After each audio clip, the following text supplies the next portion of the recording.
So with hypovolemic shock, there are sequences of events that occur in the body. So first, we will have a decrease in the intravascular volume, or the volume inside of the vessels. And this can be caused for numerous reasons. I'll divide these into two main categories. That includes blood loss or fluid loss. With blood loss, you can lose blood through vomit, through urine, through trauma, or through internal bleeding. And with fluid loss, you can lose fluid in a lot of the same ways as with blood, such as with vomiting, also with diarrhea, with sweating,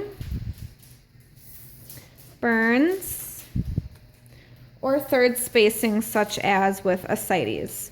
Whatever the way it is that the patient is losing blood or fluids, you're obviously then going to have a decrease in blood flow to your heart. We all know that when you have a decrease in blood flow to your heart, you're going to have a decrease in preload, which again is the volume of blood that the heart is able to become filled with before it contracts. And when you have a decrease in your preload, this will lead to the unfortunate decrease in stroke volume, which is the amount of blood that's being pushed out by that left ventricle when your heart makes that big squeeze and contracts.